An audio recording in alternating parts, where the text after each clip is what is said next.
personality to you. Yes. What does it mean for you that there's a prelude and then fugue? Does prelude anticipate the fugue, prepare the fugue, or it's just something that stands by itself? I think it kind of prepares the fugue. In what way? That it gives the audience an idea of what the character is like, and then the fugue brings out what the character is. What I've noticed that you're much more expressive in your prelude than you are in your fugue. Because it's very easy to lose the sense of independence of voices, especially when things like it kind of gets very, instead of being one voice and then being another voice. So playing it separately in all possible combinations helps to kind of refresh this sense of independence of voices and make the overall sound more defined. And it's time consuming. And probably you might think, oh my gosh, I need to play this voice and then this voice and then this voice, and it's so boring. But actually, once you do that, it feels like, to me, it would always feel like I really well clean my ears. Or another thing, like you put dust out of something and all the colors get brighter.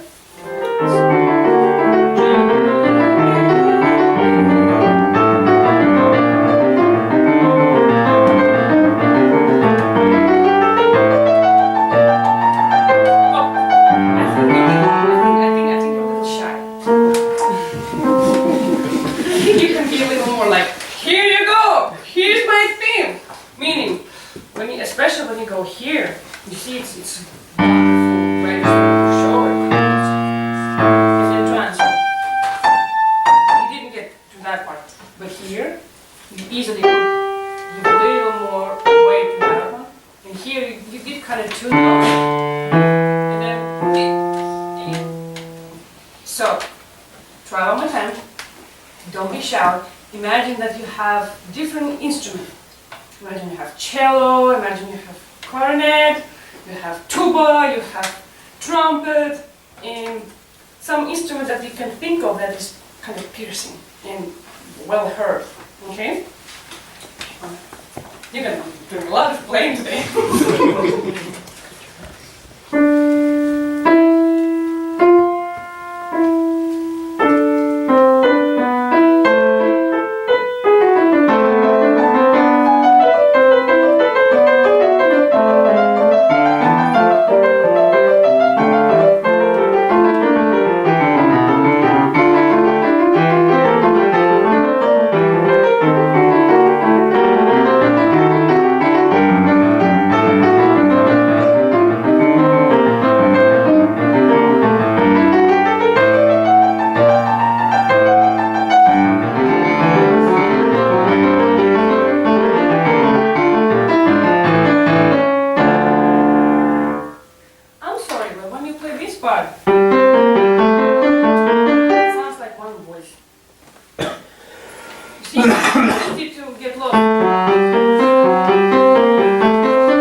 can afford yourself playing passages nicely. Sometimes I think you're fascinated with your own finger work, which is again wonderful by itself. But in the prelude, it's a little less appropriate than in the fugue. In the fugue, you do all these multiple voices very wonderfully, and it's great that you have a capacity to do that. But the prelude, it's more like a chorale, and more like a prayer, or more, if we get away from any religious connotations of any kind, which is difficult in Bach, but still, we can imagine, I don't know, rising sun, or something that can give you the image of stillness. Think about it. Once you go to the wider intervals, na, na, na, na, na, na, na, your voice would need a little bit more time to reach farther intervals. And then if you're listening, na, na, na, na, it's really easy because it's close. So try when you play to listen, whether you're playing a wide interval or not, whether you play a close interval or not, and make them sound a little different. You may get a little more time to play the, than to play,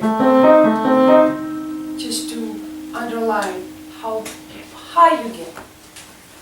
Try one of them.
Which interferes with the overall flow of the music and makes it sound heavy. But this piece, it's not very heavy. It's quite a heavy piece. So the way you play the opening of the theme in the first two systems, which is lovely, would be great to keep through, because when you get here, it's a little bit too heavy. Try to keep the shortness, but without adding that much weight. That would make overall shape of the piece easier to listen to.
about an accent as a relief. Don't think about an accent as something that requires your work. Think about when we have our hands wet and we don't have a towel. What we do? We do this. But if you, by any unfortunate chance, have somebody's face in front of your hand and do this, that person can end up in the hospital. Are you working hard when you do this? No. But the impact is really, really bad. So if you think about that, you're just dropping something off your hands rather than like working. That you didn't work, but it was bright enough. If you think about how this etude is structured, it's not easy, it's not difficult to do this, right? And then you have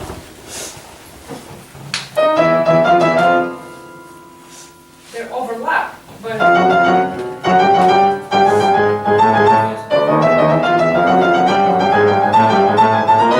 they're very close, and the closer you can make yourself to be without getting the fear, oh, this is octaves and I'm supposed to play it fast, and so my hands are supposed to be, and kind of try to slide through it rather than jump through it in your mind. And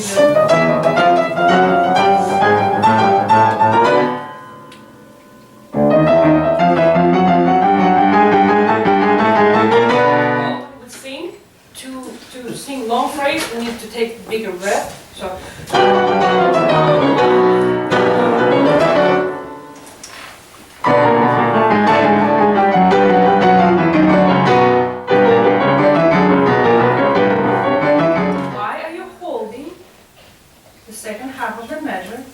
The middle note when you don't have to.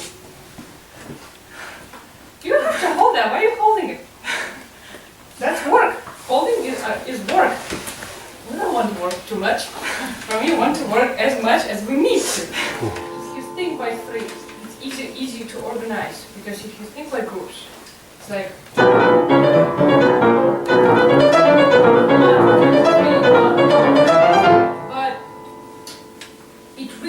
be very prominent in your mind so you wouldn't start to play because when we think note by note, that slows us down. The way it helped me many years ago, that I was finding these places that are closest to each other and then playing this etude as a collection of those closely related little passages rather than a long towel of endless octaves that I'm like, oh my god, how am I going to do that? Because it looks like that. When we look at that, we don't think about the it's really close to each other. And if we were really then we're cured, you know?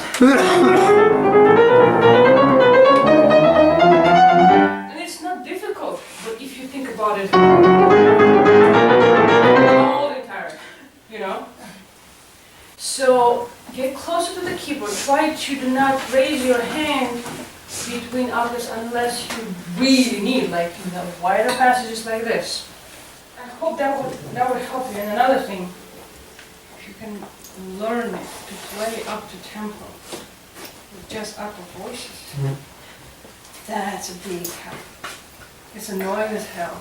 It takes so much time. Well, if you can, it's just like you're put the gas pedal down and you're like, shh. Thank you everybody who played today. It was a pleasure working with you, and I would remember it for a long time. It was a real pleasure. Thank you.